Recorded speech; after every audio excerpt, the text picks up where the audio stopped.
On est au château de Beauchamp à côté de Lyon pour le Rallye du Cœur 2024. Cette année vous avez un plateau juste exceptionnel. Voilà, il n'y a qu'à voir juste ce plan là. C'est parti, c'est pour un événement caritatif évidemment pour les enfants malades et pour leur famille. Il y a une très belle vidéo qui vous attend. C'est très dur de savoir où commencer, rien que sur ce plan-là. GT3 Touring, Pista, STO, MP4 12C, bref, je vais trouver où commencer. Aston Martin Vanquish à l'époque de Ford où il y avait pour les V12 deux V6 de chez Ford qui étaient accolés. C'était super rigolo quand même quand on sait les coulisses industrielles pour cette Vanquish qui est une voiture mythique. Alors du V8 chez Aston Martin, ils songent à faire revenir ce fameux V12 pour une nouvelle génération de Vanquish. Donc très hâte de voir ça. C'est quand même une noblesse industrielle, c'est une noblesse en termes de moteur et en termes de ligne aussi. Je la trouve magnifique avec cette magnifique lame en carbone allégée avec là aussi cette mythique canon Aston Martin avec des parties là aussi en carbone. Vous aviez du coup cette lame en carbone sur certaines versions de la Vantage, les versions un petit peu plus sportives. Là ensuite vous avez donc 488 GTB, 488 Pista. On voit quand même la différence d'agressivité, là vraiment GTB, là vraiment Pista, donc l'évolution de la Speciale avec beaucoup d'introductions de technologies qui proviennent de la F1, notamment ce système, hop, l'air peut se canaliser et ressortir sur le capot et ensuite être dirigé vers l'arrière. On voit quand même l'aérodynamisme qui a été grandement travaillé entre les deux versions. Je vais vous montrer, je pense que là c'est vraiment parlant, la différence d'aileron, là qui est beaucoup plus plat et là qui est beaucoup plus relevé. Vous avez donc un V8 biturbo. Et là, à l'arrière, autour on en avait vu une version qui n'avait pas de carbone, alors que là, voilà, au niveau du Cavallino, vous avez du carbone avec évidemment ce feu stop qui rappelle là aussi les F1, que vous avez quand même sur la 88 GTB. RS6, STO dans une config toute noire, ça lui va extrêmement bien. Oui, forcément, grosse sportivité. Et du coup, quoi de mieux que le noir ou une couleur pétante, je vous l'accorde, pour traduire cette sportivité extrême. C'est vraiment une voiture qui s'est échappée d'un circuit. On utilise souvent à outrance le terme voiture de course, mais là, effectivement, vous pouvez évidemment l'utiliser. C'est surtout, bah voilà, STO, Super Trofeo Omologata, Super Trofeo qui est l'une des compétitions de Lamborghini, dans lesquelles c'est que des Huracan qui sont engagés. Regardez-moi la largeur de ces voitures, c'est monstrueux, c'est impressionnant. Regardez aussi la carrosserie, comment elle est travaillée. Et là, si vous vous demandez ce que c'est, en fait, voilà, avec une clé en impression 3D, vous pouvez relever le capot. Tel une Miura, en fait, vous pouvez relever ce capot. C'est une technologie qui a été éprouvée chez Lamborghini, effectivement. Mais là, c'est vraiment une seule et même pièce de carbone. Ça a du coup garanti de la légèreté, mais aussi une fluidité. On croise assez souvent quand même aux événements, donc je répète les mêmes choses. J'essaye de trouver quand même des petites choses à vous raconter en plus pour pas répéter la même chose pour ceux qui suivent les vidéos, sinon c'est un peu chiant. Effectivement, MP4 12C, la deuxième McLaren de série, là en grande échelle effectivement de production. C'est épatant, il faut se remettre dans le contexte. Les gars, ils ont fait la F1 et ensuite ils ont continué leur carrière en Formule 1 et ensuite ils sont revenus, ils se sont dit bah on va concurrencer Lamborghini avec Gallardo, avec Ferrari effectivement. Et ils sont arrivés avec ça qui était juste hyper performant, hyper qualitatif pour l'époque. Et même encore aujourd'hui, donc chapeau, et on sait aujourd'hui ce que sait faire McLaren. C'est devenu en peu de temps une grosse marque très puissante. La 296 GTB. Bon, il y a tellement de voitures, je suis désolé, je vais survoler certaines.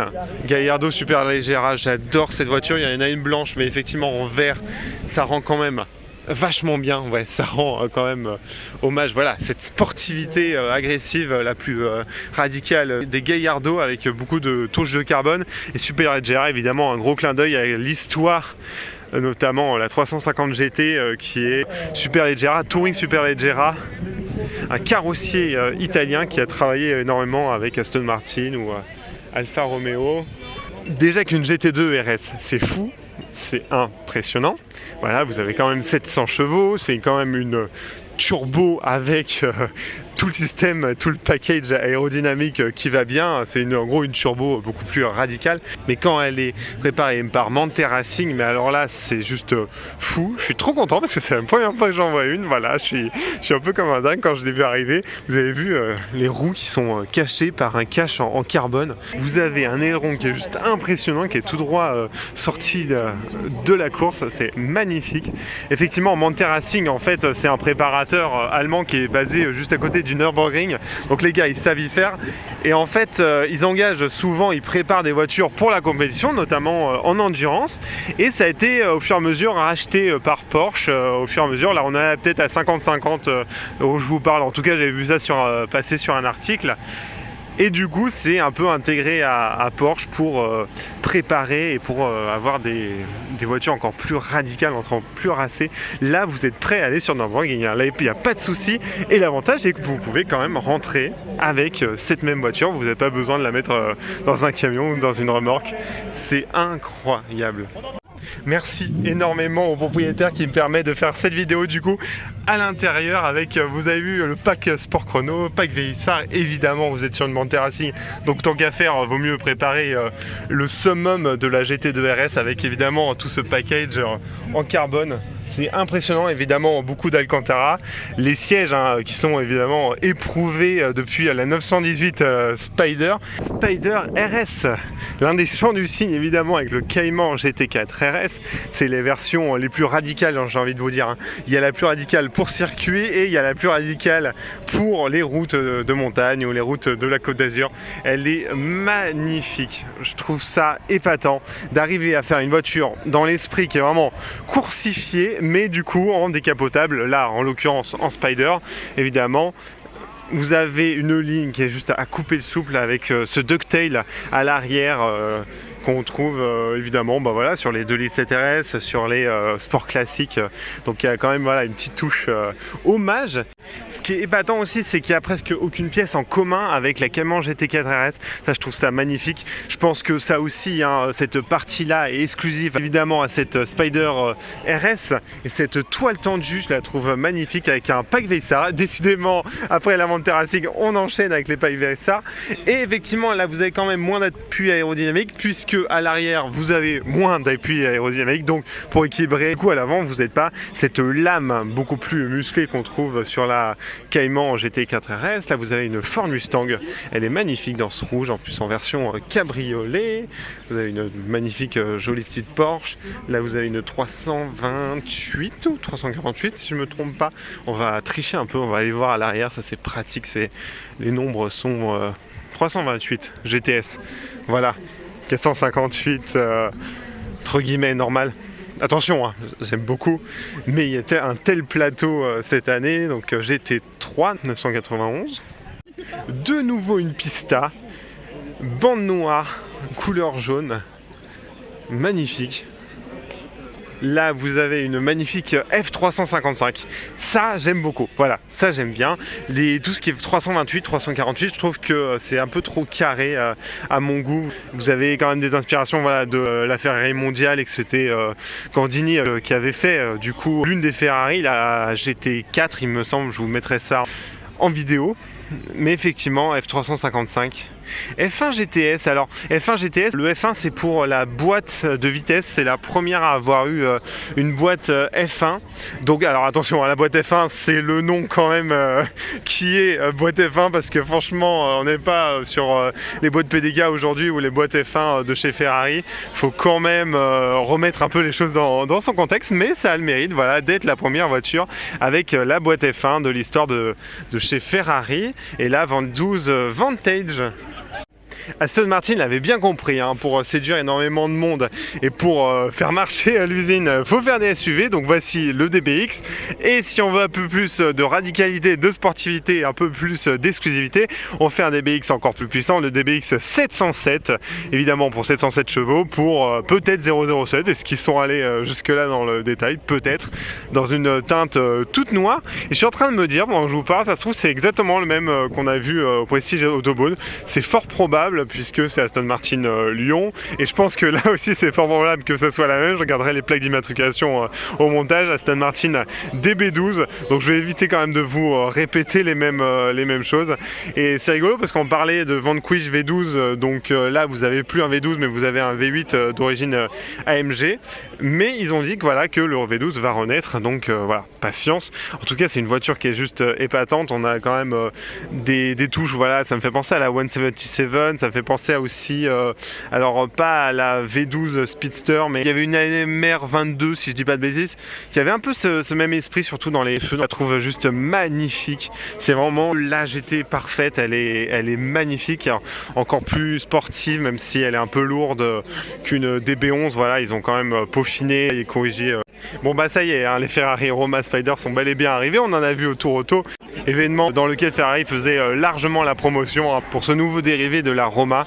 Elle est magnifique. Là vous avez les badges, hein, vous avez vu, mais normalement c'était la première Ferrari à sortir sans les badges de série. Voilà, peut-être que je vous l'ai déjà dit, je sais pas, je répète, je dis beaucoup de choses dans les vidéos. En tout cas elle est juste magnifique, et il y avait vraiment une mode un peu en ce moment un peu néo-rétro chez Ferrari. On s'inspire de l'histoire ou de modèles précédents, évidemment. Roma, bon bah Ferrari Roma, faut pas être Stéphane Bern pour comprendre que voilà, c'est le côté Dolce Vita, l'Italie, les grands monuments. Et là Portofino, là aussi le port de Portofino, la ville mythique de Portofino. Et quoi de mieux qu'un cabriolet avec un très très joli V8 qui chante.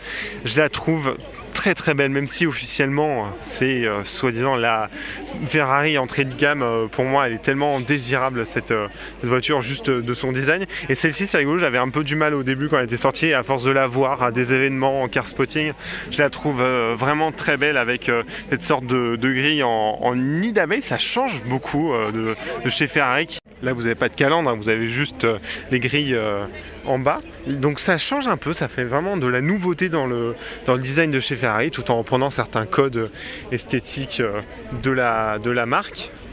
Là vous avez un très joli Bentley Cullinan. Lamborghini STO qui veut dire... Non ça va, je rigole. Lamborghini Urus. Alors là on est en présence de rareté. Déjà une A110R c'est quand même vachement cool, même s'il n'y a pas les jantes qui sont tout en carbone, etc. Mais c'est quand même plus pratique et ça fait moins peur pour les trottoirs, donc ça c'est cool. Là vous avez une A110R Le Mans, vous avez la version Turini il me semble, là c'est la version Le Mans. Évidemment Renault Alpine ont une histoire assez forte avec Le Mans, donc ça c'est génial, avec vous avez vu ce liseré bleu blanc rouge et cette bande qui traverse le capot et le toit en carbone. Et là par contre attention au trottoir, vous avez effectivement les roues en carbone, donc ça elle est trop belle. En fait il y a plein de détails, faudrait un peu plus de temps, mais il y a tellement un gros plateau que je vais passer un peu plus vite que d'habitude, je suis désolé. Là on est sur une édition peut-être limitée, alors je sais pas si les flocages, en fait les stickers ils l'ont rajouté après, parce qu'il y avait eu plusieurs éditions limitées. Ça Alpine l'a très bien compris, hein, pour le marketing on s'inspire des grosses marques un peu premium et luxueuses, donc on sort des éditions limitées. Vous aviez 2 éditions limitées en rapport avec la rallye, je sais pas si c'est l'une d'entre elles, en tout cas on reprend effectivement le logo hop là de la régie Renault sur le toit. Elle est vachement bien réussi, ça change. Là si vous la prenez comme ça, c'est une couleur normale avec tous les stickers comme ça, au moins hop on la voit, c'est plus original quoi. On parlait de la technologie ALA pour la STO de tout à l'heure, vous l'avez effectivement juste là, là qui est aérodynamical Lamborghini, je me rappelle plus trop le dernier A. En tout cas c'est effectivement cette technologie, donc tout l'aérodynamisme qui a été pensé autour de la voiture, effectivement aussi cet aileron en colle de cygne, et aussi cette innovation qui est donc de la résine avec de la fibre de carbone. C'était assez innovant pour l'époque. Maintenant regardez, même chez Mansory vous l'avez, qui s'appelle ça le carbone forgé. Dites-moi ce que vous en pensez de cette configuration qui est assez atypique, mais bon, si vous ne la faites pas sur une Huracan Performante montée, vous la faites sur aucune des voitures, j'ai envie de vous dire. Bon, quand je vous dis le plateau exceptionnel qu'on a, vous avez une très jolie configuration sur cette 911. Là vous avez énormément de choses que j'ai passées, je suis désolé, mais c'est des voitures qu'on a déjà vues à maintes reprises. Là vous avez une très très jolie 720S, là vous avez une M2, Ford Mustang, l'Alpine A110, là vous avez une magnifique 296 GTS que je trouve épatante, vraiment cette voiture. Et regardez, en plus là elle est ouverte, donc on peut voir les détails jusqu'au bout. Vous avez vu les palettes en carbone avec le côté, c'est bleu en écho à la carrosserie juste là, vous avez des surpiqûres beige qui sont en écho avec la sellerie. Vraiment, le détail avec la grille H, alors c'est une boîte auto, mais évidemment, ça fait écho en fait aux boîtes manuelles en H. Là, vous avez un petit écran pour le passager. Il vous contrôle si vous allez trop vite. Attention, hop, 130, attention, parce que ça démarre vite. Effectivement, donc V6 hybride rechargeable. Elle est magnifique et en fait, on parlait tout à l'heure de néo-rétro avec la Portofino, avec la Roma, et là vous avez aussi des lignes qui sont sculptées un peu comme la 250 LM. LM, bon bah Le Mans, effectivement. C'est une voiture qui est juste musclée. Elle est assez, comment dire, épurée dans le design, mais en fait un peu comme les véhicules de l'époque, un peu comme les Ferrari de l'époque. Il n'y a pas des lignes dans tous les sens, c'est pas torturé, et finalement, bah en fait c'est tellement efficace, c'est tellement beau. Là regardez, là vous avez en fait un aileron qui se lève mais qui est dissimulé dans la carrosserie, c'est juste trop beau. Et là vous avez une 430 Scuderia, oh là là, ça aussi hein, le V8 Atmo, grosse évolution.